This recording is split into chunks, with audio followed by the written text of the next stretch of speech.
Bien, bonsoir à toutes et à tous et bienvenue à cette table ronde UNIA au masculin, quels enjeux, quel avenir. Cette table ronde est organisée dans le cadre de la journée scientifique de la chaire Femmes et Sciences et labellisée comme événement side event, donc événement associé du sommet pour l'action sur l'IA. Et je voudrais surtout remercier Jean Rognetta qui va animer cette table ronde et puis nos invités, nos participantes et participants que Jean présentera.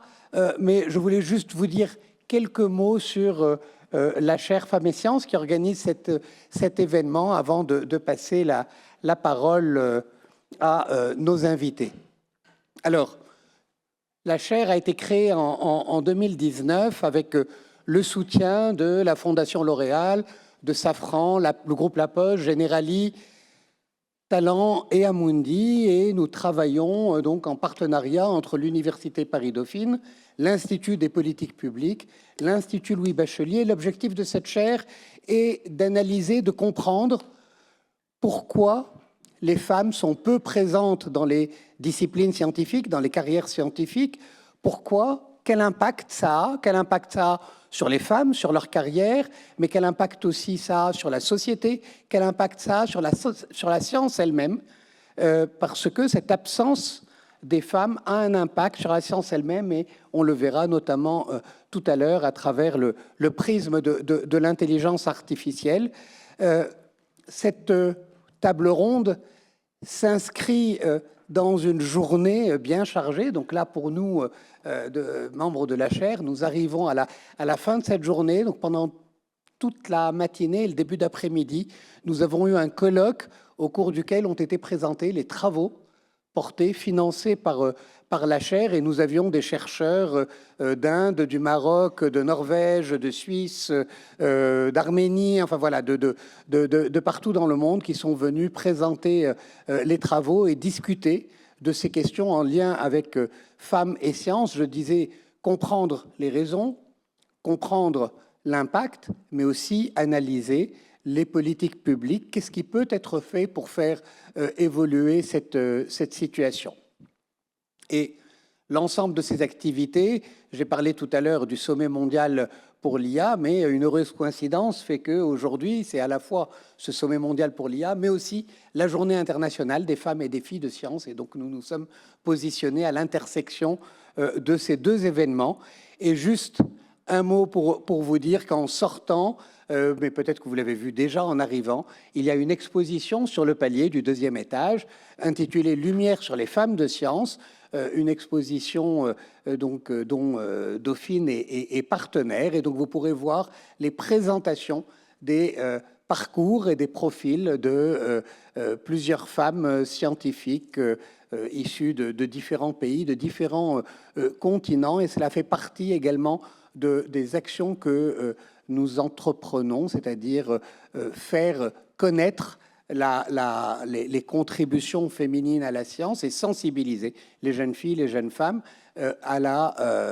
aux perspectives que la science leur offre et également aux besoins que la science a de les voir participer activement à son développement. Donc, voilà en quelques mots ce que je voulais vous dire en introduction et je passe tout de suite la parole à Jean Rognetta. Merci beaucoup, monsieur le professeur. Donc, pour ma part, je suis journaliste, plus habitué à poser des questions qu'à apporter des réponses. Je travaille pour une agence de syndication américaine qui vient de se lancer en France, mais qui existe depuis 1995, Project Syndicate. Et j'ai lancé une newsletter sur les technologies émergentes je l'ai lancée en 2022 et en 2023, elle a été kidnappée par l'intelligence artificielle. Et c'est tout ce que je vous dirais de moi, et précisément parce que j'essaie de poser des questions plutôt que d'apporter des réponses sur des sujets que je maîtrise mal, je vais partir du principe que chacune et chacun d'entre vous connaît le sujet beaucoup mieux que moi. Donc je vais vous prier de vous présenter en 1 minute dans l'ordre dans lequel vous interviendrez, et puis je donnerai le plan et les règles du jeu. Sarah Cohen-Boulakia, vous êtes professeure à Paris-Saclay et directrice adjointe de l'Institut, alors j'imagine que ça se prononce Dataïa avec un tréma, Tout à fait. Alors, pas de tréma, mais data IA, effectivement, c'est l'idée. Donc, oui, je suis professeur d'informatique, je suis même bioinformaticienne, je reviendrai dessus. Je suis dans le domaine de l'IA, mais pluridisciplinaire. Une femme de science, s'il en est. Une femme de science. J'ai la chance de faire partie des décodeuses du numérique, une petite bande dessinée qui a été sortie par le CNRS, qui m'a un peu propulsée dans la médiation contre toute attente, on va dire. Et donc, je gère des gros projets de formation en IA sur l'Université Paris-Saclay, notamment dans le cadre des financements du cluster IA. Fatia Gaz. Alors, c'est toujours Data IA, mais du côté de la Poste. Oui, tout à fait. Alors moi, je suis Fatia Gass. Je suis directrice innovation au pôle Data IA Group, qui est une Toujours sans entité tréma. interne, toujours sans tréma, mais si vous voulez en mettre une parce que ça vous met plus à l'aise, on y va. Hein. Non, c'est juste pour ne pas dire Data IA, c'est tout. Ce groupe, ce pôle sert tout le groupe dans ses besoins en data et IA. Et depuis une petite année, je dirige le programme IA générative de tout le groupe. Et dans ce contexte-là, effectivement, on est confronté au sujet prégnant de l'IA générative d'aujourd'hui. Mais j'ai un passé dans l'enseignement supérieur, puisque je dirigeais, jusqu'à il y a quelques années, une école d'ingénieurs du numérique. Et on connaît le problème des écoles, c'est l'attractivité des filières et le nombre de filles dans les écoles d'ingénieurs. Donc un véritable sujet, et c'est ce qui fait aussi que je suis engagée sur ce sujet-là depuis très longtemps. Voilà. Laure Lucchesi, je n'essaierai pas de mettre à tréma à Giventech. Bonjour à toutes et à tous. Donc moi, je suis Laure Lucchesi. Effectivement, j'ai créé une société qui s'appelle Giventech, qui fait du conseil et de la formation plutôt continue dans des entreprises sur les sujets de data et d'IA. Et précédemment, et c'est de ce dont je parlerai aussi, j'avais la casquette de directrice d'Etalab, qui est une petite structure rattachée au Premier ministre et qui est en charge de moderniser le service public en tirant parti du numérique, de la data et de l'IA. Donc on a notamment conçu et mis en place des initiatives utilisant l'IA dans le service public. Donc je partagerai ce témoignage. Hélène Dex-Van Ruys, Worldwide Flight Services. Merci Eliès pour cette invitation. Bonjour à toutes et à tous. Donc, je suis Hélène Dex-Van Ruys. J'ai 2 casquettes. Je suis directrice RSE Diversité Inclusion chez WFS, Worldwide Flight Services, donc dans l'aéronautique. Et j'ai surtout ma 2e casquette qui est le Laboratoire de l'égalité, donc une association qui promeut l'égalité femmes-hommes depuis plus de 14 ans et dans laquelle je copilote le think tank Les femmes et l'intelligence artificielle. Donc, vaste sujet dont on s'empare, on se saisit depuis un certain nombre d'années et avec des travaux particulièrement intéressants que je vous dévoilerai probablement après. Jamal Latif, nous sommes ici chez vous, donc c'est un peu difficile de vous demander de vous présenter, mais peut-être parler au moins de Prairie. Merci, mais j'espère qu'il y a d'autres personnes que de Dauphine. Donc, en tout cas, merci Eliès, merci Aïda pour l'invitation. Donc, moi, je suis Jamal Latif, je suis vice-président ici à Dauphine. Je suis directeur associé de la suite de Prairie. En réalité, je n'ai pas fait attention, mais il y a une mise à jour à faire. Donc, Prairie, c'est un peu l'équivalent de Data IA, mais qui était anciennement un institut interdisciplinaire en IA, qu'on est en train de faire migrer vers un objet beaucoup plus conséquent qui s'appelle la Paris School of AI. Donc, on essaie de créer ici, dans Paris, coordonné par PSL, notre maison commune avec d'autres, l'ENS, les mines, une vraie école au sens, on va dire, anglo-saxon, à la fois la formation, la recherche, l'innovation autour de l'IA. Et on construit des cursus où on essaie d'agir avant le bac jusqu'à la formation continue. On essaie d'avoir ce continuum avec des actions concrètes pour la diversité dans tous ses sens, y compris attirer davantage de filles dans nos disciplines. Ça, on y reviendra. Et par ailleurs, je suis co-directeur scientifique d'un programme national autour de l'IA. Et je vais finir par dire, parce que elle ne l'a pas évoqué, et c'est tout à son honneur, Sarah est la médaille d'argent du CNRS cette année, quand même. Donc, alors, je sais qu'elle J'espère que vous ne ferez plus preuve d'une pareille modestie. Pardon. Méliouas, puisque nous sommes dans les hommes, restons-y. Merci. Merci pour cette invitation. Et puis désolé pour le retard, mais depuis ce matin, je cours à un Grand Palais, Grand Rex, Station F, pour finir en apothéose à Dauphine. Donc ça me ravit. Il se passe quelque chose aujourd'hui, actuellement en France, et c'est fantastique. Alors, pour ma part, moi, je suis le président fondateur de Talent, qui est un groupe de conseil et d'expertise technologique qui accélère la transformation des entreprises et des administrations par 3 leviers, la technologie, la data et l'innovation. C'est 7000 collaborateurs, 36% de femmes, donc assez fiers parce que notre profession est plutôt à 24, 25, 26. Et notre levier de croissance actuellement, c'est naturellement le triptyque IA, data, cyber. Pas d'IA sans data, et dangereux de faire de la data sans cyber. Voilà. Marine Rabert. Et pardon, pour finir. Damo. Oui. Oui, parce que ce qui justifie sans doute aussi ma présence ici, c'est que j'ai participé naturellement à la chaire Femmes et Sciences, initiée par mon ami Eliès, il y a 6 ans maintenant. 6 ans maintenant, voilà. Marine Rabert, donc. Oui, bonjour, ravie d'être ici également. Alors moi, je viens avec également 2 casquettes. Effectivement, je suis directrice pour l'Europe, le Moyen-Orient et l'Afrique du segment éducation chez Lenovo. Donc effectivement, on intègre également des solutions d'IA, donc avec cette casquette-là, mais aussi parce que je suis leader d'un groupe de travail autour des femmes et de l'IA au sein de l'association Cercle Interrel, et qui a aussi pour objectif de promouvoir une IA responsable et non sexiste au sein des entreprises. Donc, vaste programme, on en parlera tout à l'heure. Je vais vous proposer, mesdames et messieurs, une conversation en 3 temps. Nous commencerons par un état des lieux, dont je vous anticipe qu'il n'est pas bon. Nous chercherons ensuite à voir quel est l'impact du fait d'avoir trop peu de femmes dans l'IA et une IA genrée qui porte des biais. Et ensuite, eh bien, je ne sais pas si quelqu'un d'entre vous a une solution, mais nous en parlerons quand même et nous en chercherons.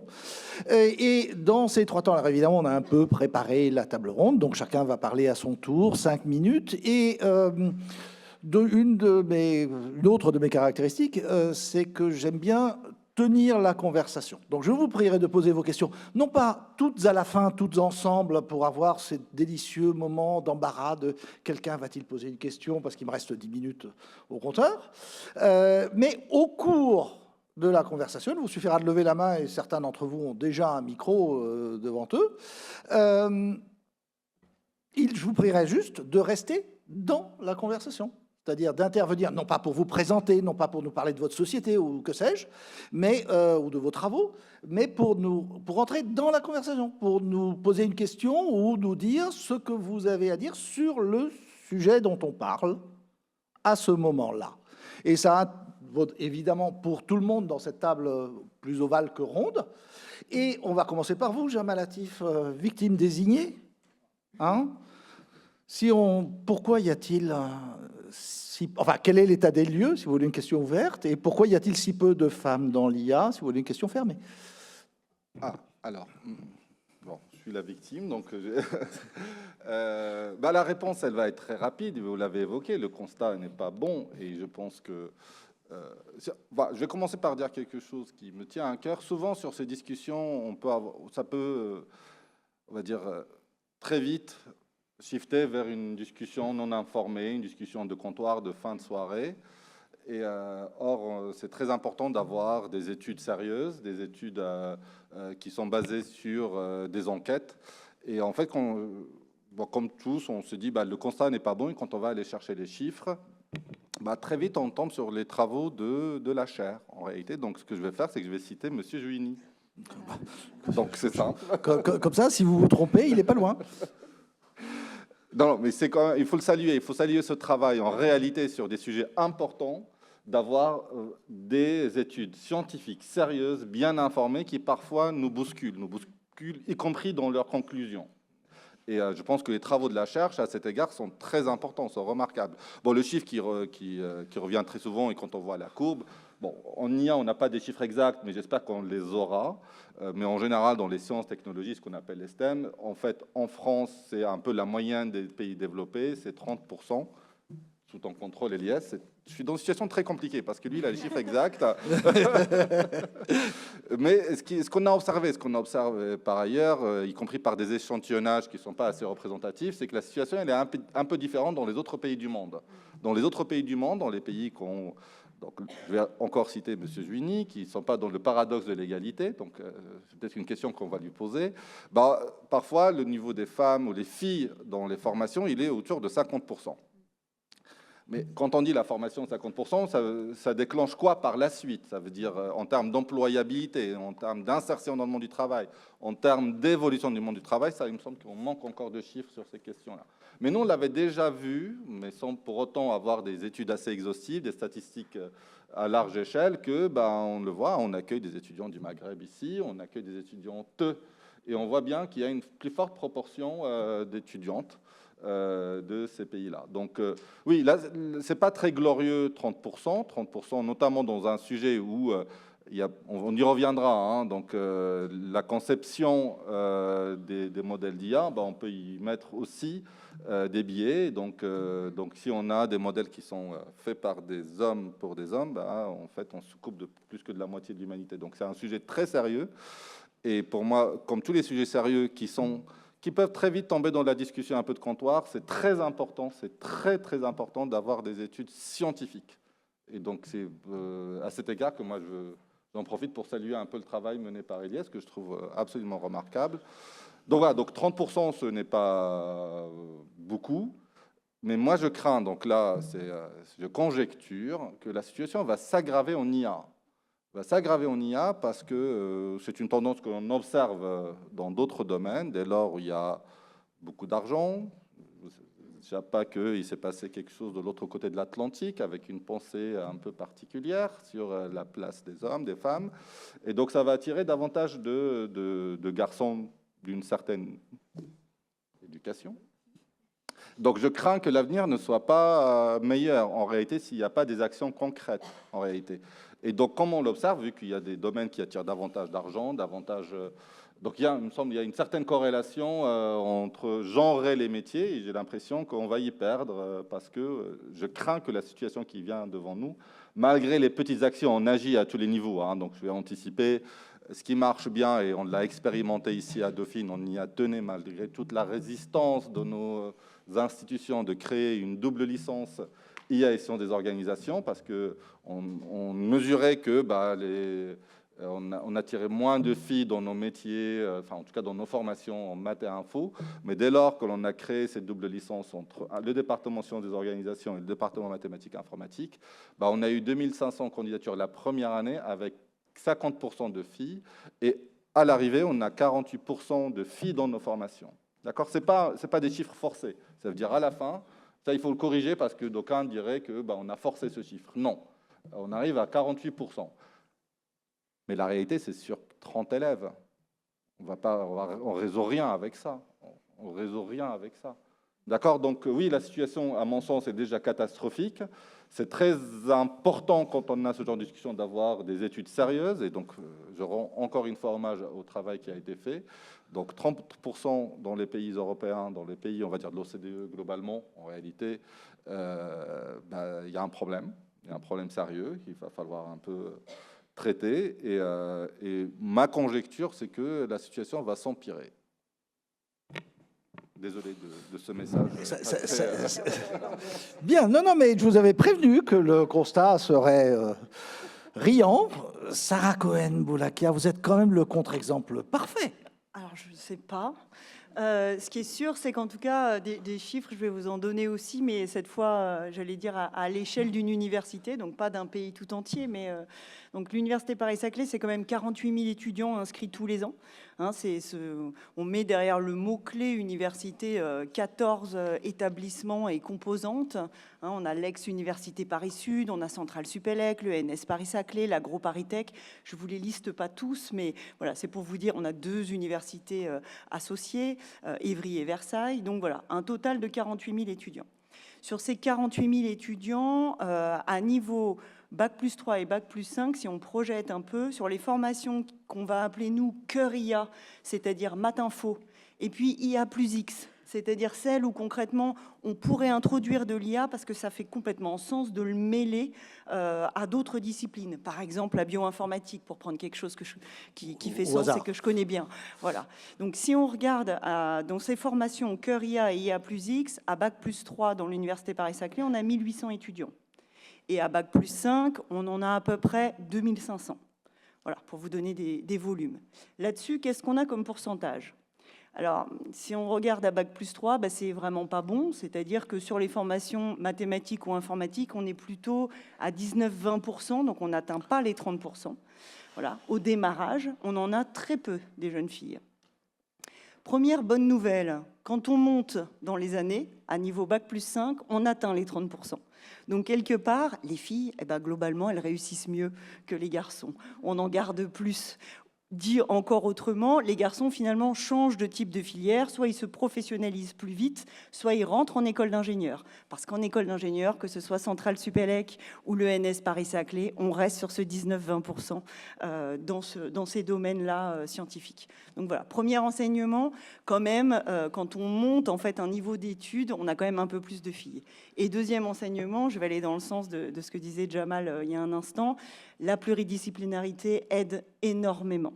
Donc on a monté à Paris-Saclay, il y a maintenant 5-6 ans, de très nombreuses licences pluridisciplinaires où on a d'un côté des mathématiques ou de l'informatique et de l'autre, soit de la biologie, donc mathématiques, sciences de la vie, soit de l'informatique et de la biologie, donc informatique et sciences de la vie, soit maths-éco. On a aussi maths physique, et alors c'est rigolo parce qu'on prend deux matières qui pourraient avoir l'air quand même un peu masculines, si j'ose dire, dans les clichés, mathématiques plus physique, et en fait, le fait de mélanger les deux va nous donner des proportions de jeunes filles plus grandes.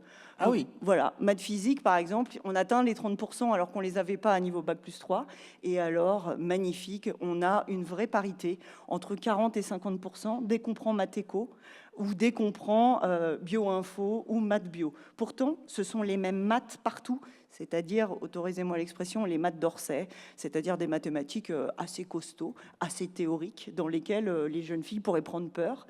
Eh bien non, elles ont d'un côté, ce sont des vrais doubles diplômes, donc d'un côté vraiment des mathématiques difficiles, et de l'autre côté de la biologie difficile. Et bien là, on va trouver une parité... Il y a quelque chose de féminisant dans la pluridisciplinarité ? Il y a quelque chose qui, quelque part, est plus sur l'ouverture. Et ce que disait Éliès Joigny lorsque je l'avais rencontré au Sénat est tout à fait juste. Quelque part, voilà, cette pluridisciplinarité, elle est tout à fait, j'allais dire, naturelle. Et puis, la société a tendance à dire aux jeunes femmes ou aux jeunes filles, tu es forte partout, fais ce que tu veux. Pendant qu'on va dire aux jeunes garçons, bien écoute, pour trouver du travail, fais donc des sciences. Et donc, à force de laisser les jeunes filles faire tout ce qu'elles ont envie, elles vont aller plus naturellement dans les lettres, puisqu'on leur a laissé le choix, alors que les garçons, on va les pousser à aller faire des sciences. Et donc, quelque part, là, le fait de remettre de la pluridisciplinarité, ça leur réouvre la possibilité de faire un peu des choses plus variées que se centrer dans les sciences. Elles font des sciences et donc du coup, elles se trouvent plus dans leur rôle, dans le rôle que la société finalement leur autorise à avoir d'une certaine façon. Donc voilà, en termes de stratégie, je dirais la stratégie numéro 1, c'est interdisciplinarité, et les autres, je vous les donnerai plus tard. Mais oui.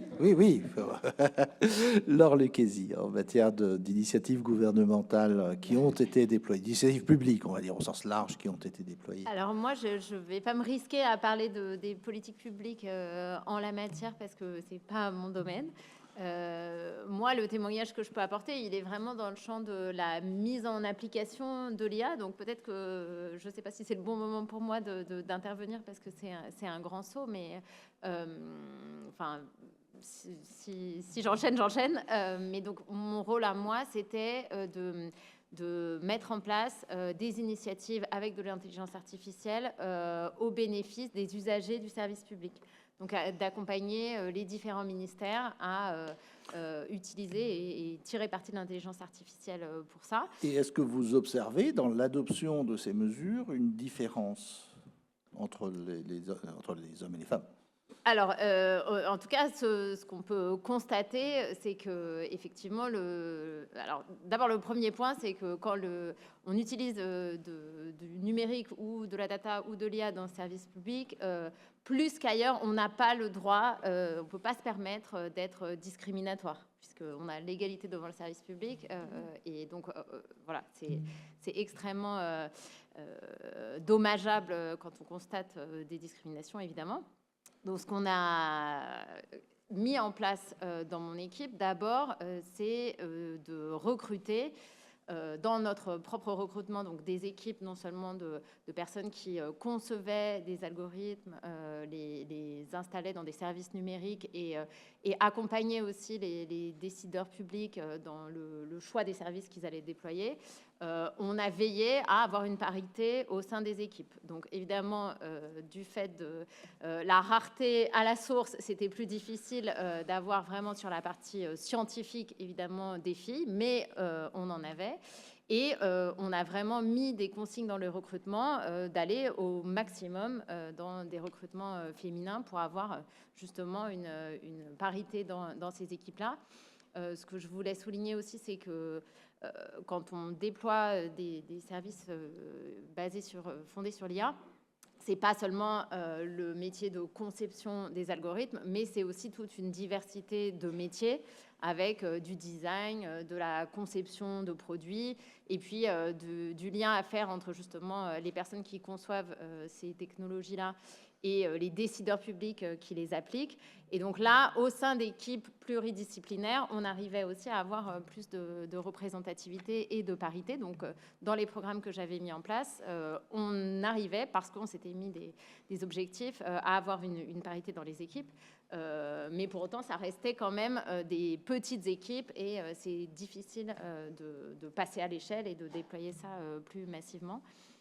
Voilà. Et après, ce qu'on a mis en place aussi, c'est des équipes en charge dans les administrations de veiller aux principes éthiques, aux discriminations, et donc d'accompagner tous ceux qui ensuite allaient utiliser ces services-là à anticiper et à mesurer les biais possibles ou les discriminations qui pouvaient avoir lieu, sur lesquelles on reviendra peut-être après. Elias Jouini, bien sûr. Oui, juste une remarque à propos de la question sur l'utilisation différenciée de l'IA.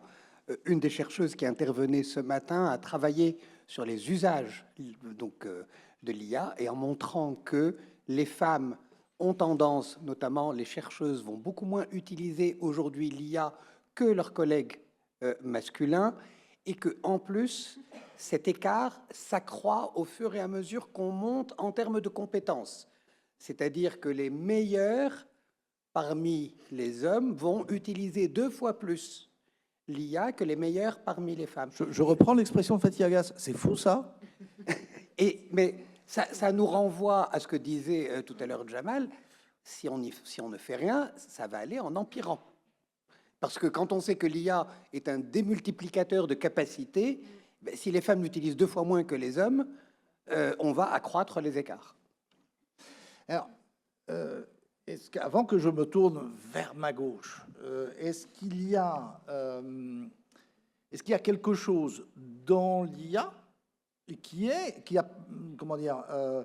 approfondit la discrimination? Est-ce que l'IA est genrée, pour utiliser un terme qui fait frémir le grammairien en moi, mais est-ce qu'il y a quelque chose dans l'intelligence artificielle qui est forcément discriminatoire? Est-ce qu'on peut échapper au biais genré, Jamal Atif?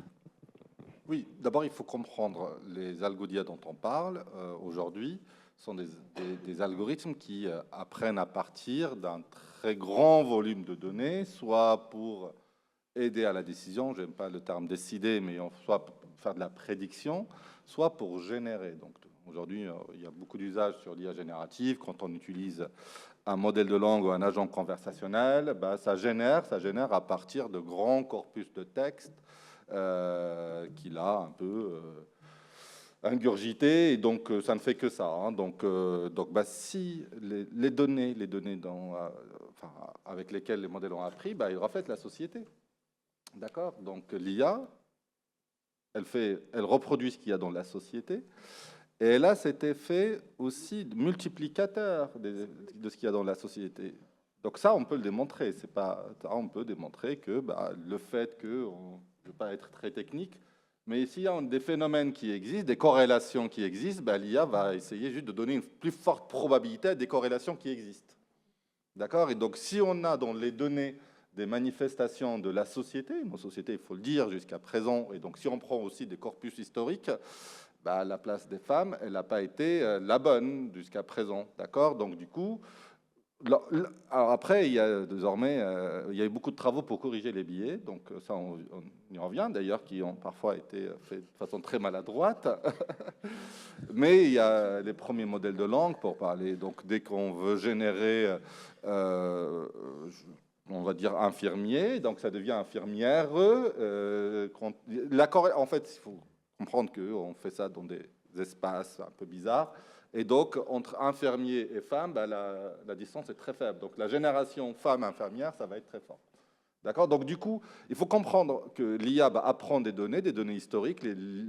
Historiques, c'est l'histoire. Hein? Donc, l'histoire, il y a une histoire de la femme dans la société. Donc, ça a appris à partir de ces corpus-là. Donc, et il y a cet effet multiplicateur. D'accord? Et en fait, c'est pour les femmes, mais en réalité, c'est pour toutes. Alors, le terme minorité n'est pas exact, s'agissant de la moitié de la planète, mais pour des populations sous-représentées, par ailleurs. Donc, c'est en soi, c'est au cœur du développement de l'IA. Donc, on apprend à partir des données. Dès lors, on a des corrélations fortes. La probabilité de génération de la prédiction se retrouve maximale. D'accord? On maximise la vraisemblance, pour parler en technicien. Donc, oui, naturellement, si on ne fait rien, ça ne fait que reproduire ce qu'il y a dans la société. Donc, en ce sens, c'est particulier. Maintenant, on peut corriger ça. Il y a des choix de design, par ailleurs, qu'on peut faire. Mais alors, ça, on en parlait, Fatih Agas, c'est une ligne de crête.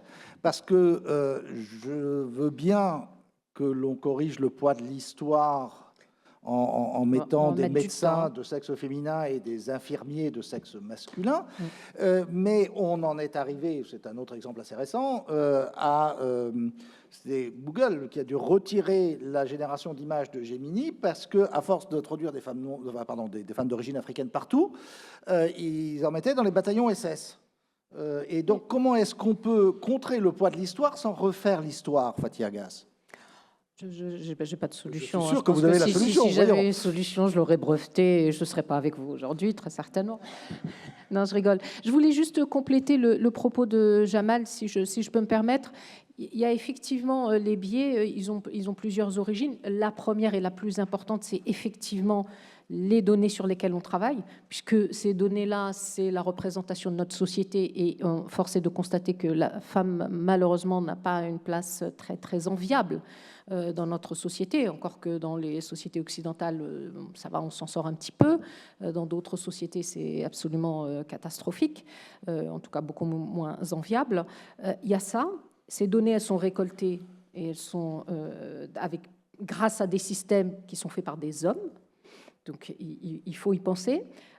L'étiquetage des données pour l'apprentissage des algorithmes, eh bien, ils sont impactés par la culture de ceux qui les étiquettent. Donc, on a ça également. Et les algorithmes des systèmes AI sont, pour la plupart, aujourd'hui, faits par des hommes. Donc, vous voyez que sur toutes les strates, on introduit des biais. On a tous des biais, hein. On ne va pas se voiler la face, c'est normal parce que ces biais sont construits par notre culture, notre éducation, ce que l'on vit au quotidien, et puis quelque part aussi un peu par notre genre. Mais si on a des équipes qui construisent tous ces systèmes d'IA et qui sont très masculines ou essentiellement masculines, eh bien, on ne peut pas corriger ces biais, je dirais, by design, parce qu'on n'y pense pas à ce moment-là. Donc, l'une des solutions, ce sont les équipes qui sont diverses, au sens où il y a des hommes, il y a des femmes, il y a des jeunes, il y a des vieux, il y a des identités culturelles différentes. Et là, on peut prendre en compte dans la conception du système AI de ces différents points de vue, de ces différentes cultures, pour essayer de faire un système qui soit un peu plus, je dirais, plus juste, plus équitable, moins biaisé. Parce qu'on voit les les distorsions que nous fournissent les systèmes IA sont discriminantes. Elles créent des injustices et donc on doit corriger tout ça. C'est ce qu'a essayé de faire Google. Ils ont mis le curseur un tout petit peu trop loin et donc ils sont tombés dans un autre travers et ils sont mis à créer des images qui sont totalement improbables. Des personnes africaines chez les SS, mais c'est même pas... Enfin, voilà, c'est totalement improbable. Comment on corrige ça? Bon, il y a plusieurs tentatives. Il y a effectivement auditer les données sur lesquelles on travaille. Ça, c'est une première solution. Il y a ouvrir les algorithmes, ouvrir le code pour essayer de corriger. Et puis, les équipes pluridisciplinaires qui vont... Chaque personne dans l'équipe va apporter sa contribution à l'écriture d'un algorithme qui soit moins biaisé. Et je crois que Laure veut ajouter quelque chose. Oui. Mais absolument. Vous interrompre. Non, mais allez-y. Non, je voulais abonder justement sur ce point et notamment dire que d'ailleurs, c'est un des rôles de la puissance publique de fournir justement des jeux de données d'entraînement qui soient ouverts, auditables, dégenrés au maximum, ou en tout cas qu'on puisse regarder. Oui, même chose sur les codes sources, même chose sur les algorithmes, sur les règles. Donc ça, c'est le premier point. Et je crois qu'il y a des initiatives aussi qui sont annoncées durant ce sommet pour justement avoir des jeux de données d'intérêt général qui respectent un certain nombre justement de principes d'ouverture, de traçabilité et de transparence, et qui soient mis au service du bien commun dans plein de domaines possibles. C'était un premier point. Et je voulais juste rebondir aussi sur l'importance de sensibiliser à ces sujets-là à tous les niveaux de décision, et que ce soit dans le privé comme dans le public, parce que notamment le recrutement, on sait tous que c'est pas facile non plus, et donc plaider pour justement avoir un recrutement qui soit divers, pluridisciplinaire et mixte. Il faut aussi montrer les impacts que ça peut avoir justement de ne pas avoir ça, et donc c'est vraiment important de montrer très concrètement c'est la valeur de l'exemple, les conséquences en fait. que ça peut avoir. Alors, comme vous le voyez, mesdames et messieurs, nous sommes insensiblement en train de passer de l'état des lieux et de l'impact vers les initiatives et les solutions. Et c'est très bien parce que la conversation s'enclenche. Et donc, si vous avez des questions, tant que nous sommes encore sur l'état des lieux et l'impact sur ces sujets, je vous prie de vous lever la main et vous saisir d'un micro. En attendant, Mehdi Was, puis Hélène Dex. Non, Dex Van Ruys, qu'est-ce que j'ai dit encore? Voilà, ouf. Sur l'impact, nous avons ces IA genrés qui sont en train de se répandre comme un feu de brousse et de saturer le champ sémantique humain, si on veut être un peu compliqué, 30 secondes. Dans vos organisations respectives, quels impacts constatez-vous? Et puis Marine Rabérin, si vous voulez aussi, je veux bien vous inclure dans la question. Mehdi d'abord. On est inquiet, hein? Je m'en réjouis. Ben oui, parce que cette IA, elle nous questionne, elle nous inquiète, elle va vite. Pourquoi faire? Elle nous sort de notre zone de confort. Et moi, je vais essayer de vous donner un petit peu d'optimisme. Même si on part avec pas mal de retard, je pense qu'on peut, d'abord par une prise de conscience et par beaucoup d'efforts, arriver à le rattraper. L'IA, aujourd'hui, si on la simplifie, c'est un avion à 3 moteurs. Et 3 moteurs qui évoluent et progressent selon une exponentielle.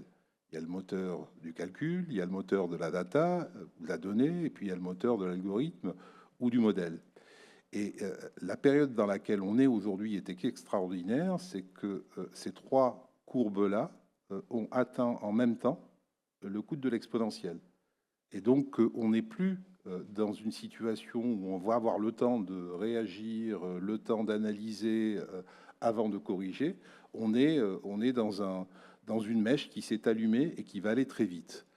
Est-ce qu'on a le temps de tout arrêter? La réponse, elle est clairement non. Et aujourd'hui, même s'il y a eu un manifeste qui a tenté de ralentir cette frénésie, il y a un petit peu plus d'une année, c'est terminé. Les Américains, avec Trump, accélèrent, les Chinois suivent, et je vous avouerai que j'avais une appréhension à l'idée de ce sommet mondial, et j'ai été, moi, de mon côté, ravi de l'annonce d'Emmanuel Macron, qui investit de manière massive. Ça veut dire qu'on va avoir la chance de porter une troisième voie.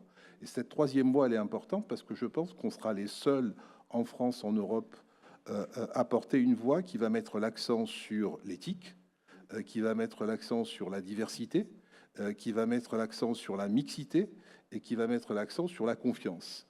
Et ça, c'est important et c'est ce qui me donne beaucoup d'espoir. Après, quand on regarde les biais, quelles sont les trois grandes sources de biais? Il y a effectivement les algorithmes et les modèles, il y a les datas et il y a les requêtes. Et quand on essaie de donner un poids, et Jamel, il ne sera pas scientifique mon poids, mais il sera intuitif, si je devais donner un poids à chacune de ces sources de biais, ben, je mettrais le plus faible sur les algorithmes et les modèles, j'en mettrais un petit peu plus sur les requêtes, et je mettrais le gros poids sur la data.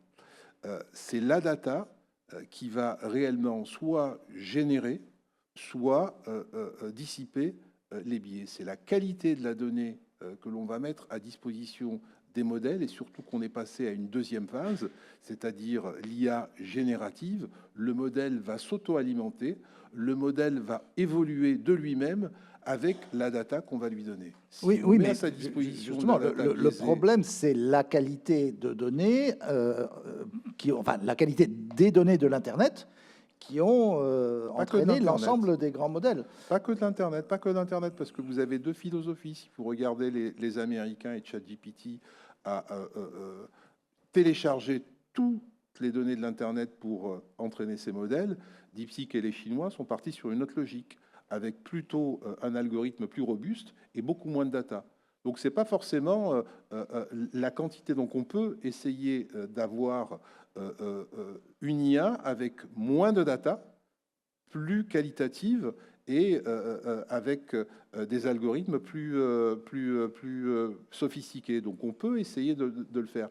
Pourquoi je mettais cet accent-là? Parce que nous, ce qui nous intéresse aujourd'hui, c'est d'avoir un équilibre et une équité au niveau des forces vives qui vont réaliser cette IA.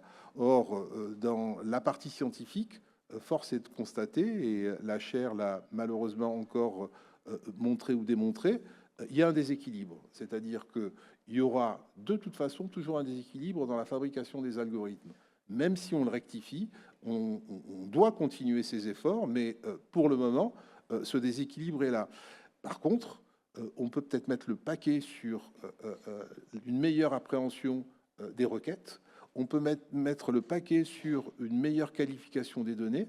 Et là, essayer réellement d'identifier des profils féminins qui ne sont pas forcément scientifiques, qui sont peut-être plus sur des sciences dites molles et qui vont avoir un apport fantastique pour éviter et corriger les biais. C'est ça qui me rend relativement optimiste dans l'avenir. Est-ce qu'on peut ralentir? La réponse, elle est non. Parce que si nous ralentissons, les autres vont accélérer et on n'aura pas la possibilité réellement de donner notre façon de voir les choses. Est-ce qu'en accélérant, on peut corriger le tir? La réponse, elle est oui. Peut-être en actionnant les deux autres sources que sont, encore une fois, les requêtes et les datas. Voilà un petit peu l'éclairage que j'avais envie de vous donner après vous avoir entendu. Nous y reviendrons, parce qu'il y a aussi effectivement la question des données synthétiques. Mais Hélène d'Aix-Van Ruys.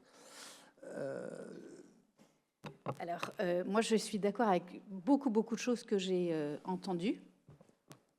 Et alors, moi, je partage votre optimisme, Mehdi, parce que je trouve qu'aujourd'hui, tout est extrêmement négatif quand on parle de l'IA. En fait, l'optimisme est à gauche et le pessimisme à droite? Non, l'optimisme est ici.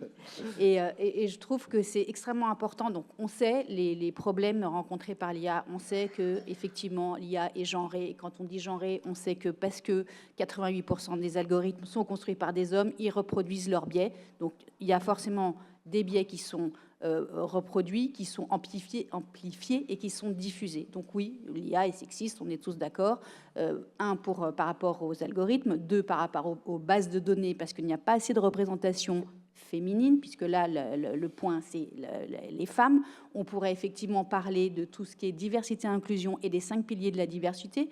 Donc, comme Fatia l'a rappelé tout à l'heure, les femmes, le genre, le handicap, les seniors, les LGBT+, l'ethnicity. Donc tout ça, c'est ce qui forme notre société. Et aujourd'hui, l'IA, elle n'est pas du tout représentative de ce qu'est notre société. Donc il est vrai qu'on a aujourd'hui une 3e voie. La 3e voie qui est le cadre éthique, les enjeux éthiques, le cadre législatif. L'année dernière, enfin 2023, au mois de juin 2023, je vous rappelle qu'on a publié l'IA Act, qui était un début. Effectivement, ce qui nous différencie des Chinois et des États-Unis, c'est que nous, on a envie de créer une éthique qui soit responsable, qui soit durable et qui soit surtout inclusive.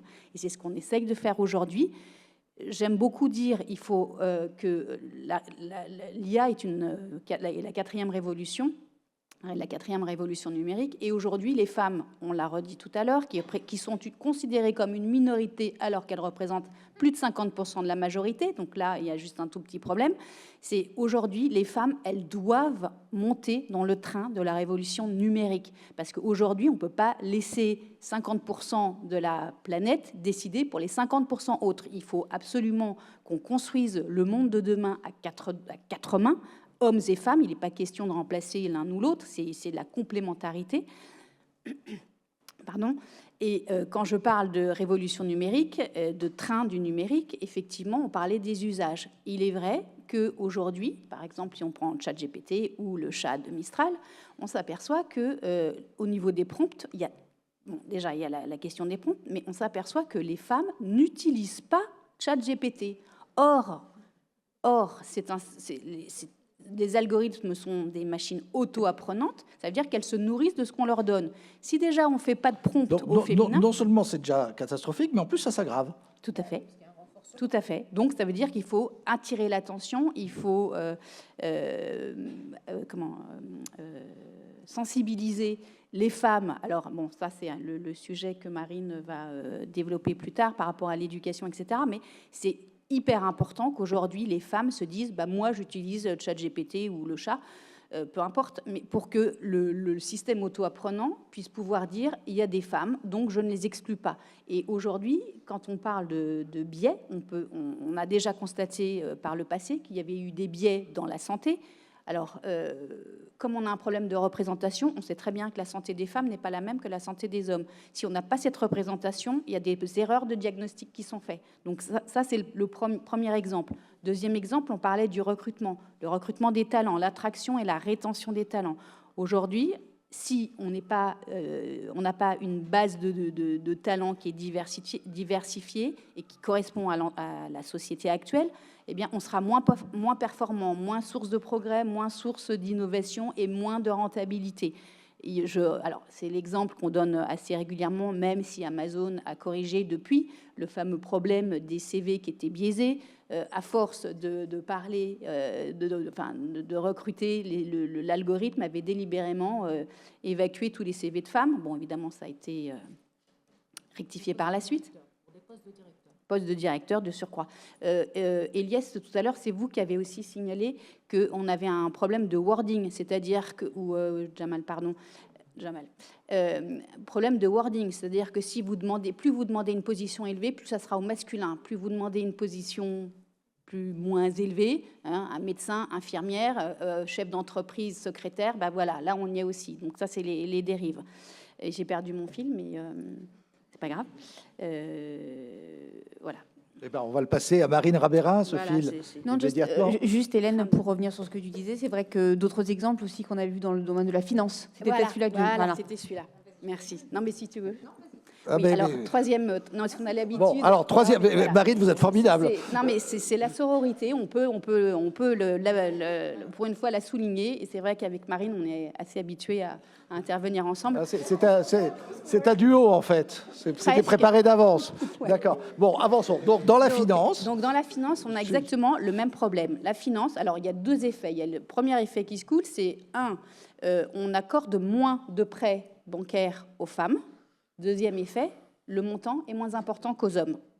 Donc déjà, ça veut dire qu'il faut corriger. Pour corriger, ça veut dire qu'on a un cadre éthique, ça veut dire qu'on a des labels, ça veut dire qu'on a des audits au niveau de la construction de chaque algorithme. Donc ça veut dire qu'on a un cadre qu'on est en train de créer, et ce qui va peut-être nous permettre d'avoir cette fameuse troisième voie et de permettre d'avoir notre souveraineté technologique européenne. Et c'est vrai qu'on a parlé d'Emmanuel Macron avec nos nouveaux amis indiens, entre guillemets, et saoudiens. Voilà, il y a voilà. Alors, pour conclure ce long et douloureux constat sur l'impact de l'IA genrée, Marine Rabérin, si vous voulez conclure le duo. Non, alors simplement, peut-être sur la partie impact, vous donner deux idées. Dans le domaine de l'éducation, un autre exemple en fait qui montre que les risques de l'IA peuvent avoir un impact, c'est, bon, vous savez, effectivement, on en a parlé sur le choix des études chez les étudiants, enfin les lycéens. Et en fait, il y avait une étude de Stanford qui avait expliqué effectivement que l'usage de certains modèles d'IA renforçait les biais dans les choix d'orientation et donc renforçait le choix des filières mathématiques chez les garçons. Donc ça, c'est encore un autre exemple, en plus de la partie finance, de la partie CV, de la partie, on a parlé de la partie santé. Voilà, encore d'autres exemples qui montrent quand même qu'il faut, effectivement, on peut être très optimiste, et je le suis aussi, mais néanmoins, il y a quand même des risques dont il faut s'emparer.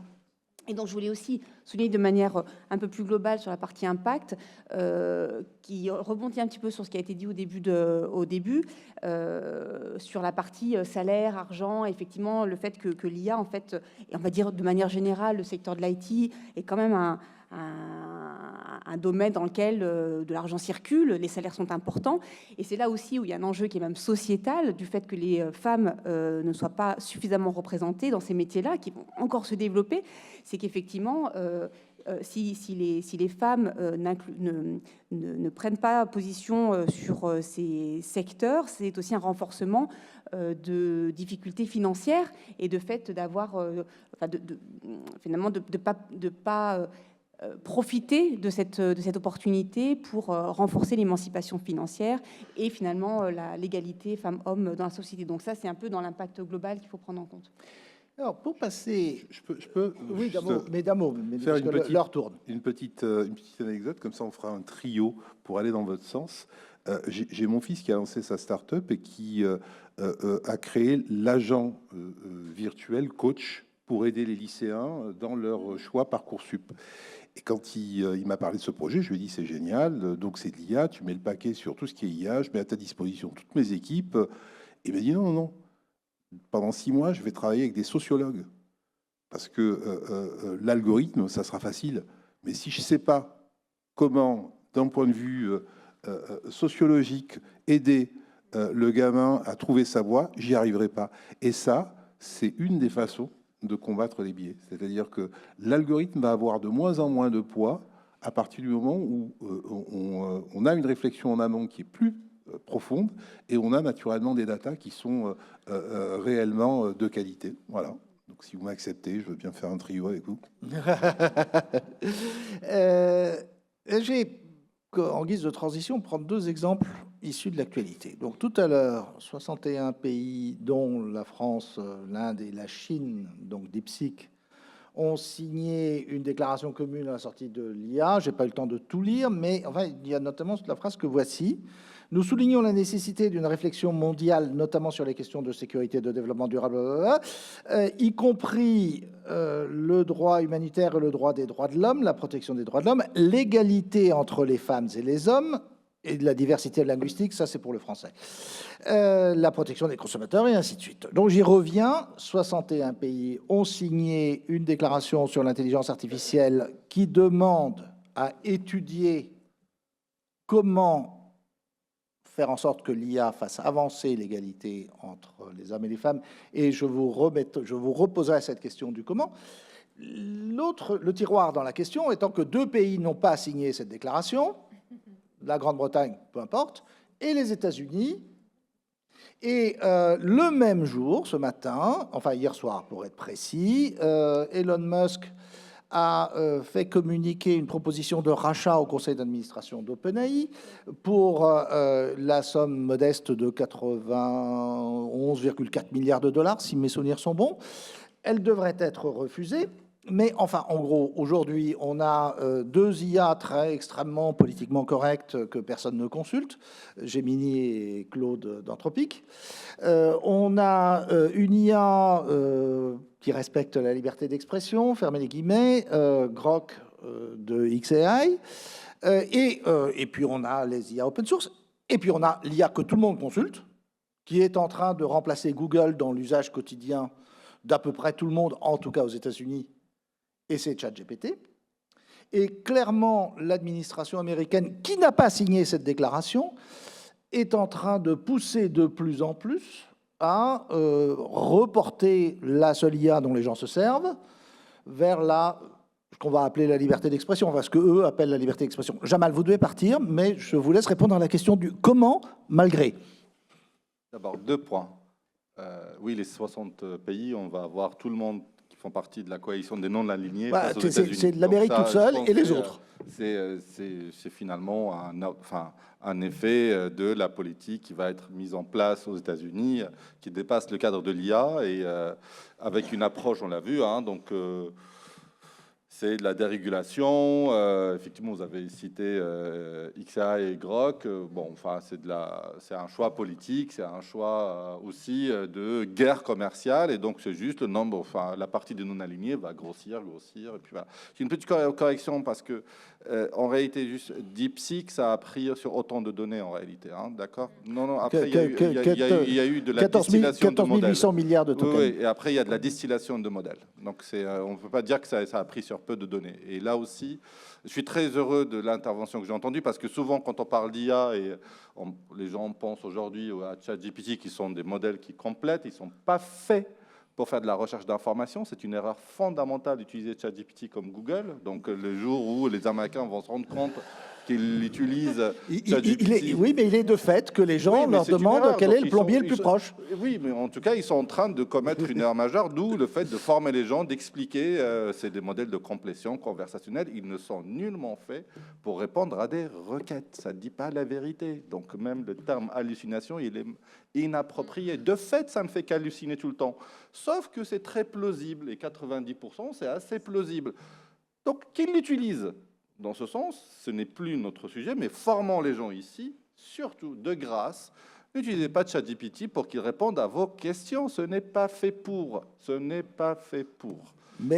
Et si vous le faites, au moins qu'ils répondent en respectant l'égalité entre les hommes et les femmes. Jamal, concluez d'un mot, vous devez partir, puis Elias. Bon, je conclus. Et effectivement, je pense que Hélène a eu raison. En IA, il y a d'autres aspects. Il n'y a pas que les modèles conversationnels. Il y a l'IA pour aider à avoir un crédit, l'IA pour soigner. Et c'est là où c'est important d'avoir des femmes. Parce que si on n'a pas des femmes, il y a des maladies qui ne vont pas être étudiées. Et ça, on le sait. Il y a plein de maladies chez les femmes qui n'ont pas été traitées parce que on n'avait que des hommes qui pensaient. Et c'est encore le cas aujourd'hui. Beaucoup de médecine, c'est fait par les hommes. C'est très important. C'est très important. C'est juste une question d'humanité. Et sur ces mots, je suis désolé, je dois m'éclipser pour aller à l'heure. Merci, Jamal Latif.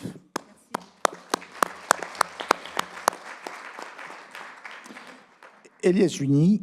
Je voudrais juste rebondir, parce qu'on se posait la question tout à l'heure, ou en tout cas on signalait la question des usages, c'est-à-dire les femmes utilisent moins l'intelligence artificielle, utilisent moins ChatGPT que les hommes, pour faire simple, puisque la partie la plus visible de l'intelligence artificielle aujourd'hui, ce sont ces agents conversationnels et le premier d'entre eux, ChatGPT. Et je rebondis sur ce que disait Jamal. ChatGPT, qu'est-ce qu'il produit comme discours? Il produit un discours plausible, probable, absolument pas vérifié, mais il le fait avec beaucoup d'aplomb, voire une part de bluff. Ça vous rappelle personne, ça? Ça serait pas genré comme comportement? Et peut-être que justement, c'est un discours qui est beaucoup plus facilement, c'est une hypothèse que je fais, qui est beaucoup plus facilement accepté et repris à son compte par un homme que par une femme. Vous aggravez mon cas, ou en tout cas le cas de l'intelligence artificielle. Laure, si vous pouvez reprendre la casquette de l'État Lab, comment est-ce qu'on sort comment est-ce qu'on développe des IA qui rentrent dans la déclaration qui vient d'être signée, qui feront mentir le professeur Jouini? C'est pas évident. Enfin, la France a signé cette déclaration et je m'en réjouis. Enfin, c'était quand même, en tant que chef de file de ce sommet, c'était important. Mais pour avoir participé à ça, c'est pas facile aussi de trouver des dénominateurs communs. Donc, c'est un gros travail. En tout cas, du point de vue de l'État, des administrations, là, et pour le coup, il y a un cadre légal qui est très clair.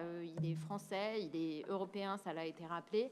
Mais donc là, on a des obligations qui incombent à la puissance publique dans les données qu'elle met à disposition, dans les services numériques et un certain nombre d'obligations auxquelles ils répondent. Donc ça là-dessus, sur ce qui est fourni par les acteurs étatiques, que ce soit l'administration centrale ou les établissements qui sont rattachés, ou même les collectivités territoriales, il y a un cadre qui est déjà très avancé et qui est à peu près correctement mis en œuvre. Ce sur quoi je voulais rebondir aussi de façon positive, c'est-à-dire qu'on parle beaucoup des biais de l'IA, effectivement c'est un amplificateur très important, mais les humains eux-mêmes sont pleins de biais. Donc on a tendance à recruter des gens qui nous ressemblent, on en a, c'est très documenté en économie, dans plein de disciplines différentes. Et je pense aussi que l'IA est une opportunité de mesurer, de factualiser et donc de donner des pistes pour agir sur un certain nombre de choses. Je redonne un exemple, mais dans la sphère publique, l'INA, donc l'Institut national de l'audiovisuel, a développé aussi, avec l'appui d'une équipe de chercheurs, un outil qui s'appelle INA Speech Segmenter, dont j'avais parlé déjà au Sénat, mais qui permet de mesurer très finement la parole des femmes et des hommes dans la vidéo et l'audio.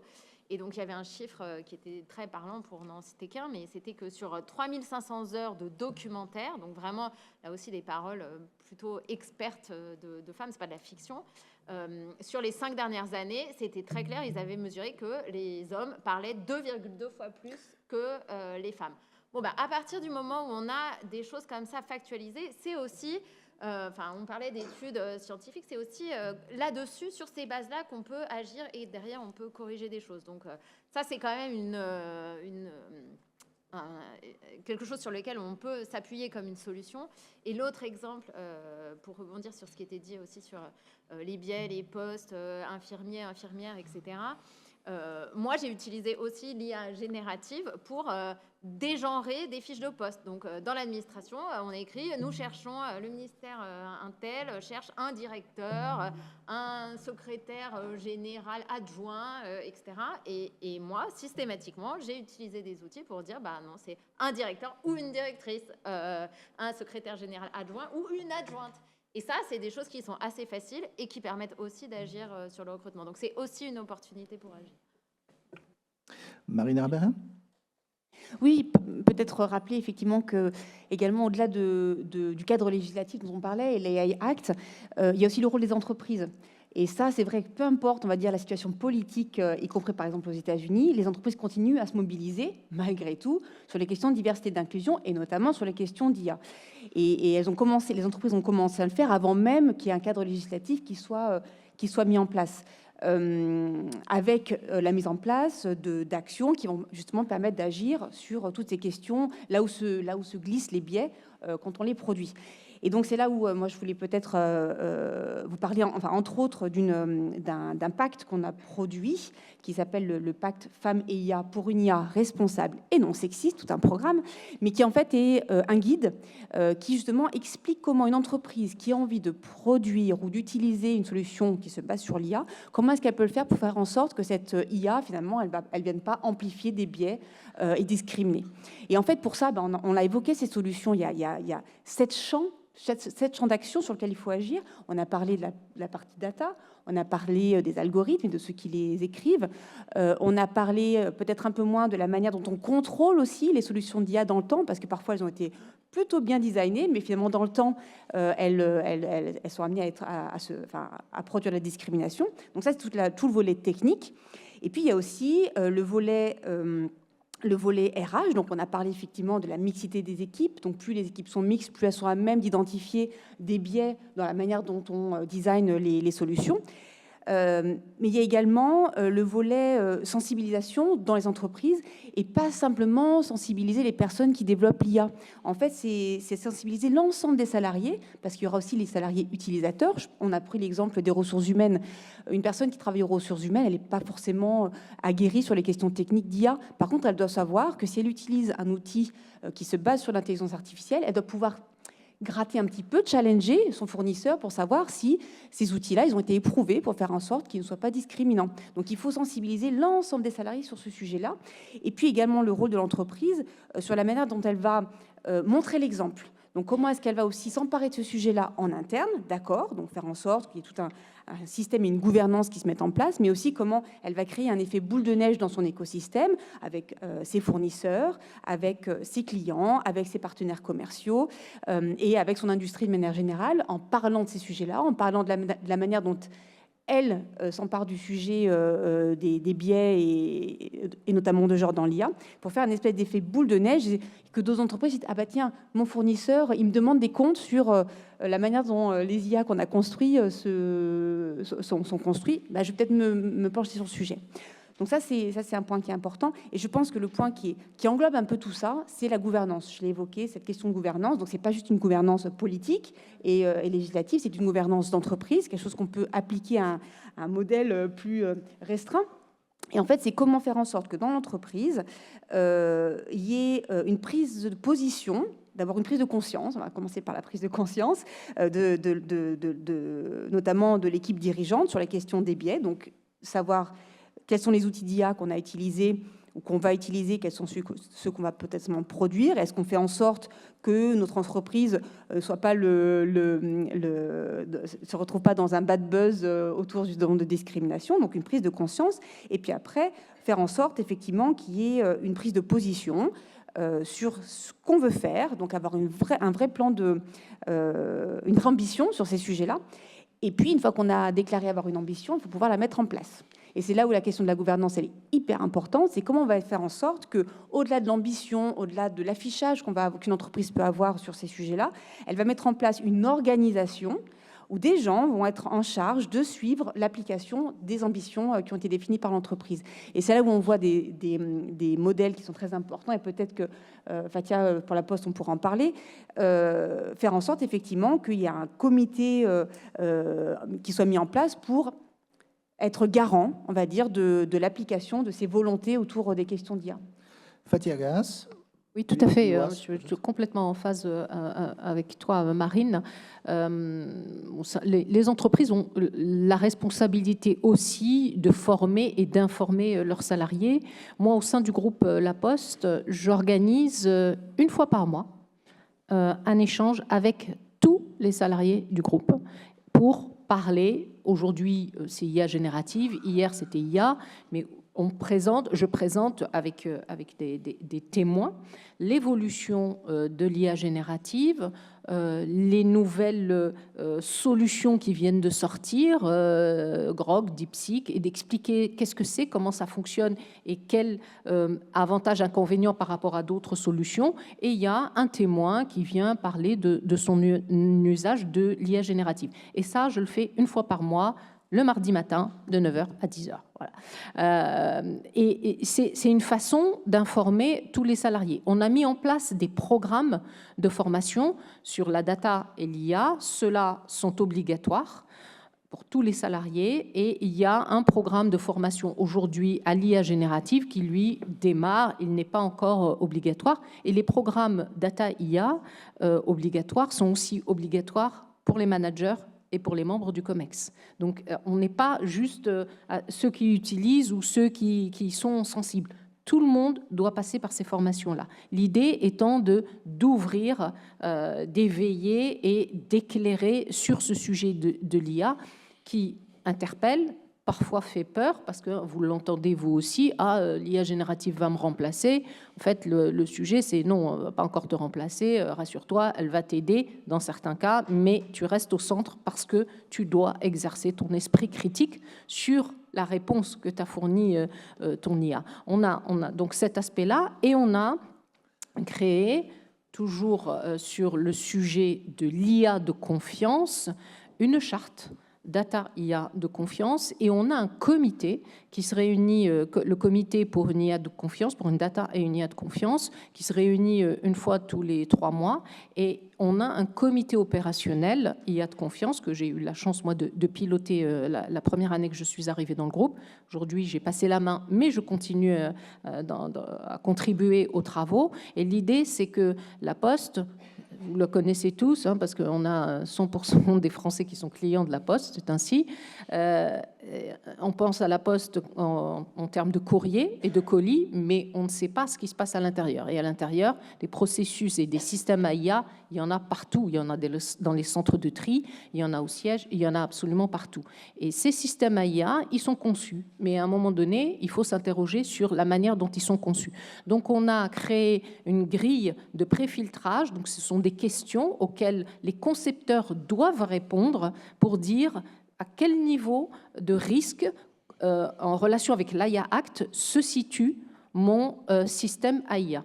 Et en fonction du niveau, on fait ça by design, juste au moment où on pense à créer un nouveau système, et à ce moment-là, on dit, s'il est dans le niveau maximum, on ne démarre pas. On ne démarre pas la construction du système.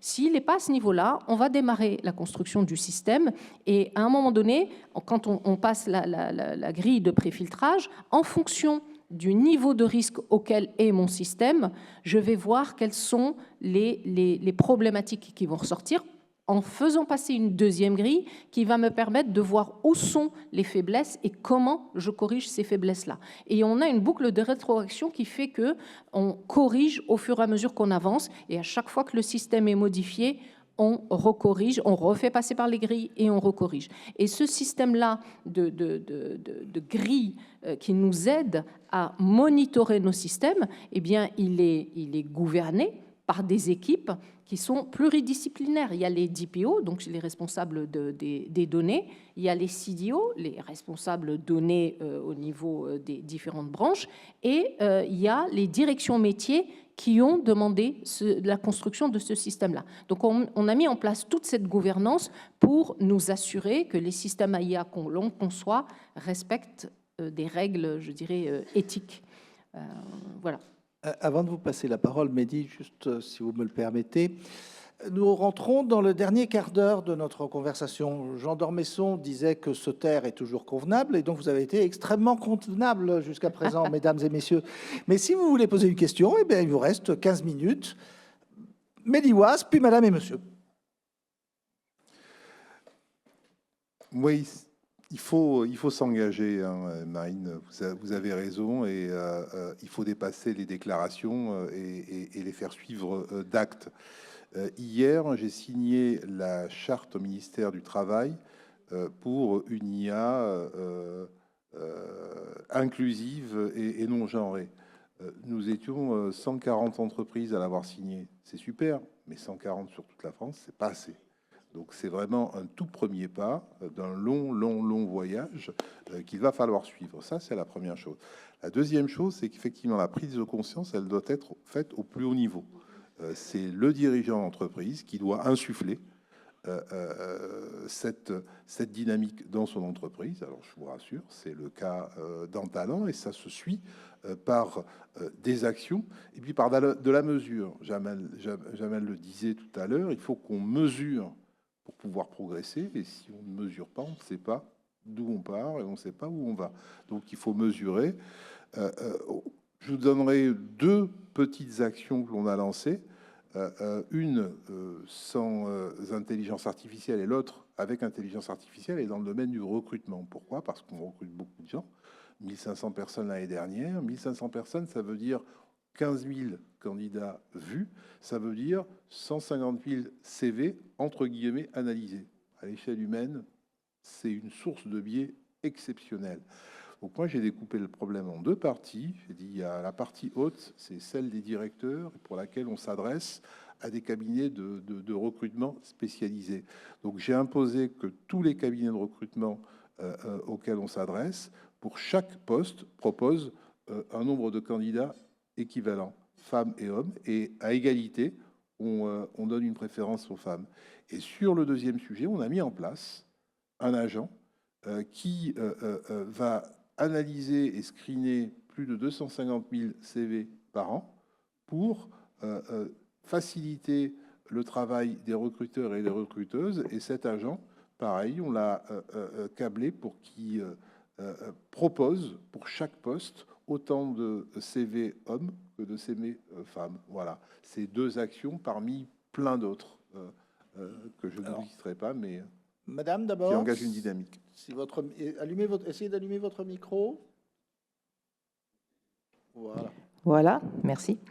Dans les exemples toujours, Si et je je peux juste m'adresse... vous prier de Oui. faire comme les orateurs et vous présenter brièvement. Juste... Ah ben je croyais qu'il fallait pas qu'on parle comme ça. Mais non, mais dire qui vous êtes, simplement. Moi, je m'appelle Jean Rognetta. Moi, je m'appelle Anne-Marie Jonquière. Je travaille, entre autres, avec Marine Raverin sur chance que ces vous beaux avez. sujets Allez-y. de femmes et dans l'IA et Interrel. Je m'adresse à la fois à Marine et à Monsieur Wass parce que vous nous avez parlé de la place importante de l'utilisateur d'IA, justement pour aller vers une IA de confiance non genrée. Et vous avez parlé du rôle des requêtes. Comment est-ce que dans les requêtes, est-ce que vous pourriez donner des exemples de requêtes justement à la main de l'utilisateur pour qu'il puisse challenger en fait les systèmes et identifier les biais à travers ces requêtes? Il y en a plusieurs qui ont été donnés d'exemples. Hein. C'est je cherche une secrétaire et un secrétaire, je cherche un administratif, une administrative. Voilà, c'est à chaque fois essayer de faire en sorte de démasculiniser le poste que l'on recherche. Ça, c'est une façon de faire. En fait, il faut sortir de ses propres biais, en fait. Oui. C'est ça. Il faut en C'est prendre difficile, conscience. En fait, il faut en prendre conscience. Nous sommes tous biaisés. Et le biais n'est pas forcément malicieux. C'est aussi une zone de confort. On disait tout à l'heure qu'on recrute les gens issus de notre école. Ben oui, parce qu'on se dit, ils sont formés comme nous, ils vont nous comprendre de manière relativement facile, relativement simple. Donc, on a tous des biais en nous. Et c'est pas forcément de manière sournoise. Et donc, il faut prendre conscience que ces biais sont là et il faut faire l'effort de sortir de sa zone de confort pour essayer de les combattre. Et avant cela, être persuadé que c'est source de progrès, c'est source d'efficacité et c'est source de productivité. Et ça, c'est mon rôle, c'est le rôle du chef d'entreprise que de l'expliquer pour mettre tout le monde dans la même dynamique et la même direction. C'est vertueux, en fait. C'est notre intérêt. Alors, sur ce qui est difficile, moi, à chaque fois que je m'adresse à mes collaborateurs, je leur dis à chaque fois que vous avez le choix entre un chemin difficile et un chemin facile, ne prenez jamais le chemin facile, il ne vous rapporte rien. Donc oui, si c'est difficile, c'est bien. Et c'est parce que c'est difficile que ça va rapporter. Pour aller plus vite, on peut peut-être prendre toutes les questions. Monsieur? Alain, vous m'entendez? Oui. Alors, Alain Sambang, je suis étudiant en MBA ressources humaines et management. Et j'étais pendant 11 ans responsable des formations et développement des compétences chez un éditeur logiciel, je ne vais pas citer de nom, hein, mais basé à Levallois. Donc, éditeur logiciel, parité très faible. Hein, on a tourné à 22-23% de femmes. Et donc, dans mon travail d'éducation, de formation, on a organisé beaucoup de sessions, dont Interrel, de sensibilisation aux biais sexistes. Et donc, une initiative, donc je partage une expérience, une initiative était de comment embarquer les populations non techniques, développeurs, et les sensibiliser à l'IA. Donc, on a organisé une formation, un défi, on va dire ça comme ça, pas une formation. Le mot formation est souvent négatif, un défi dans lequel j'ai convié vraiment toutes les populations des personnes en ressources humaines, communication, donc dans ces populations-là, beaucoup de femmes, à relever un défi. Ils ne connaissaient pas ce défi ce jour-là, et ce jour-là, le défi, c'était de créer une application web en s'appuyant sur les prompts. Et forcément, en 3 heures, on les a guidés, bien sûr, mais à la fin, je ne peux que partager la joie, la satisfaction de ces personnes-là qui sont revenues vers moi pour me dire « Alain, je ne savais pas que je pouvais créer une application web. Moi qui travaille en ressources humaines, moi qui travaille en communication. » Voilà, l'idée, c'était vraiment qu'elles sortent, ces personnes-là sortent de leur zone de confort et puissent vraiment exploiter ces outils pour faire autre chose. Et quelles questions en découlent de cela? Ah bon, d'accord, pardon, ok. Eh bien, merci alors. C'est parfait. Et comment est-ce qu'on peut étendre le fait de sortir sa zone de confort à nos questions de masculinisme et de féminisme, en fait? Dans la mesure où ces outils, pour moi, c'est avant tout un outil, IA, peut apporter beaucoup de choses en gain de temps, en gain de connaissances, en gain de savoir pour faire son boulot de tous les jours. Et le temps gagné va être sur autre chose, sur des choses beaucoup plus créatives, beaucoup plus de réflexion. C'est ça l'avantage de ces outils, c'est ça ce que je vends auprès de ces participants. Merci. Madame? Alors, moi, je m'appelle Geneviève Boucher, je suis futurologue et spécialisée dans l'impact du numérique dans l'évolution de la société. Ça fait 20 ans qu'on m'interpelle en disant pourquoi il n'y a pas de femmes chez les développeurs. Alors, il y en a, hein, il y en a 20%, donc voilà, mais ce n'est pas suffisant. Et on n'a pas réussi à répondre à ces questions. Si vous vous intéressez à ces questions, il y a une association qui fait du bon boulot dans ce domaine-là, c'est Vox Femina. Alors Vox Femina, c'est pour mettre des femmes expertes sur les plateaux télé. Elles ont un mal de chien, elles se décarcassent comme pas possible, et voilà. Mes petits-enfants sont aux États-Unis, et ils ont 7-8 ans, et je rentre de New York, là j'arrive, j'ai découvert qu'à 7-8 ans, on leur fait faire la nuit du code. Waouh, 7-8 ans. Mais c'est plus genré du tout. Donc le problème va s'aplanir. Tout à l'heure, vous avez évoqué les femmes ont des crédits moindres, plus rares et moindres. C'est pas un problème de sélection. Il y a un problème de sélection, et puis l'IA va l'amplifier si on n'y prend pas garde. Mais la femme est très gestionnaire. Hein, dans cette maison, là, j'ai été la cofondatrice de Dauphine Business Angel, et quand on avait des équipes exclusivement féminines, on leur disait, attendez, on s'intéressera à votre dossier quand vous aurez mis des hommes, parce que vous êtes beaucoup trop gestionnaire, ça va pas le faire, pas assez flèche en avant. Donc, tout à l'heure, vous avez dit, il y a trois moteurs hein, dans l'IA. Bon, on peut agir sur le coding. Et je trouve l'initiative de l'école de mes petits-enfants, c'est la bonne voie, parce qu'ils font du no-code, hein, vous avez compris. Mais sur la data, c'est un miroir, elle nous renvoie à ce qu'on a. Hein. Donc, est-ce qu'il faut biaiser les données? Ça me semble très dangereux. Voilà. Il faut bien comprendre qu'on est en train, là pour le coup, c'est un futurologue qui vous parle, la place de la femme est en train de changer de place, alors que ça fait à peu près 6 000 ans qu'elle est, peut-être 10 000, ça dépend comment on compte, 10 000 ans qu'elle est installée dans une fonction de gestionnaire. Donc forcément, ce qu'on constate, voilà.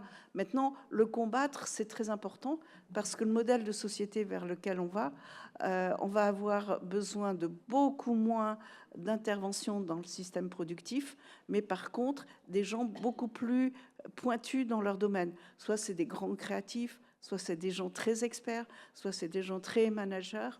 Et le sexe n'a rien à voir là-dedans. Donc, c'est important ce que vous faites, mais il faut trouver les bons combats. Hein.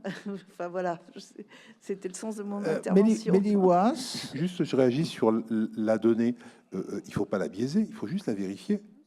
Si vous ne vérifiez pas la donnée qu'elle est fausse, vous avez un bon raisonnement, mauvaise input, mauvaise sortie. Donc, il faut juste prendre le temps de vérifier que les données sont justes avant de les faire tourner dans les algorithmes. Donc c'est vérifié, hein, et c'est ce qu'on ne fait pas aujourd'hui, c'est ce que ne fait pas X, par exemple. Sarah Cohen-Boulakia, et puis j'ai peur que nous ayons passé l'heure des questions. Alors moi, vous m'aviez demandé un peu de donner des stratégies et d'être optimiste sur la fin de comment est-ce qu'on pourrait avoir plus de filles en IA. Donc du coup, ma première stratégie que je partage avec vous et que vous avez déjà entendu, c'est l'interdisciplinarité. C'est un point qui semble assez naturel. Il y en a 3 autres. Donc la deuxième stratégie, c'est de donner les codes. On a beaucoup trop de jeunes filles qui naissent, si j'ose dire, dans les mauvaises familles. J'ose dire ça. Ou plus exactement pas dans les bonnes, c'est-à-dire dans des familles qui ne savent pas ce que c'est que l'IA, les mathématiques, l'informatique, où ça fait peur, où à force d'écouter la radio, la télé aujourd'hui, on peut quand même tous se dire que c'est vrai que ça fait peur. Et donc c'est pas forcément des familles pauvres ou riches, c'est des familles juste qui n'ont pas les codes. Et donc mettre en place du tutorat tôt, où on a des plus grandes étudiantes qui viennent expliquer aux plus jeunes étudiantes ce que sont finalement les mathématiques et l'informatique, ça marche particulièrement bien. On a mis en place un système de tutorat depuis 3 ans à l'université Paris-Saclay, c'est magique. Voilà, les filles sont beaucoup plus dans la capacité à prendre confiance en elles. Toujours dans la même idée, on a les bourses pour les jeunes filles, ça n'a rien de nouveau, mais ça marche aussi. On a récemment un prix important en physique qui a donné tout ce qu'elle avait reçu sur le fait de mettre les filles dans la science, et j'espère qu'on en aura d'autres qui poussent sur ces aspects-là. Donc voilà, stratégie 2, donner des codes. Stratégie 3, faire confiance. On est quand même en France par rapport aux USA, où j'ai passé une partie de ma carrière dans un pays dans lequel on a beaucoup de mal à faire confiance dans la jeunesse. Hein, qu'est-ce qu'on en entend sur les jeunes d'aujourd'hui qui ne savent pas faire ci et qui ne savent pas faire ça, et les jeunes filles ne sont pas épargnées. C'est presque un peu leur faute finalement, hein, si elles ne font pas des sciences. C'est concrètement parce qu'elles ne le veulent pas, il faut qu'elles s'autorisent à faire des sciences. Bon, si on continue avec des discours pareils, elles ne sont pas parties pour faire des sciences. Hein. Alors qu'aux USA, elles ont les clés. Les fameuses graduate students, on vient et on leur dit de combien tu as besoin, de quelle puissance de calcul tu voudrais pour faire tel et tel projet. Elles s'en emparent, c'est vrai, elles travaillent surtout en groupe de filles, et alors et en tout cas, elles font de super belles choses. Et c'est pareil, à Paris-Saclay, on l'a tenté, et ça marche, mais hyper bien. On donne les moyens aux filles et aux jeunes de façon générale, et il est temps d'arrêter ce système si hiérarchique qu'on a en France, dans lequel finalement il faut avoir atteint mon âge pour pouvoir avoir des responsabilités. Voilà, j'aurais bien voulu en avoir plus tôt, et je suis sûre que voilà, ça aurait pu aider pas mal de choses. Donc faire confiance. Et puis le dernier, c'est agir tôt et déconstruire les clichés, parce que comme on le sait maintenant, Eliès le sait encore mieux que moi, les choses sont faites en fait arrivées au CP. Hein. Les petites filles ne s'autorisent plus, à peu près à la moitié de l'année de CP, à être astronautes. C'est terminé. Elles le savent, c'est pas pour elles. Et c'est quand même une question qu'on peut se poser. Pourquoi est-ce que si petites, elles ont intégré en elles que finalement les sciences c'était trop tard, alors qu'avant, en maternelle, elles rêvent, elles vont sur la Lune, elles n'ont aucun problème avec ces notions-là. Donc, il faut aller dans les écoles, mais le lycée, c'est trop tard. J'ose vous dire aussi un éléphant qui est dans la salle. Si, le lycée, c'est trop tard. Au mois de février, les spécialités sont prises. Et donc, de toute façon, les maths sont abandonnées. Avec la nouvelle réforme qu'on a aujourd'hui, il faut agir au collège et même en école primaire. Donc, pour ça aussi, dans de nombreuses universités, on agit. Et il est temps de mettre des femmes en sciences face aux petites et aux petits. Parce qu'il n'y a pas de raison que des rôles modèles féminins ne puissent pas être épousés aussi par des plus jeunes. Voilà, je vous ai donné...